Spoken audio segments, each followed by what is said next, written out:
इन्नल मुस्लिमीन वल मुस्लिमाति वल मुमिनीन वल मुमिनाति वल क़ानितीन वल क़ानिताति वस्सादिक़ीन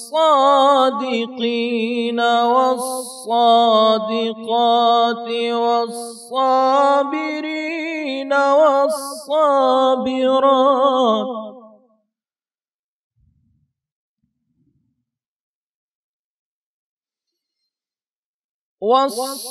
वस्साबिरीन वस्साबिरात वल्खाशिईन वल्खाशिआत वल्मुतसद्दिकीन वल्मुतसद्दिक़ात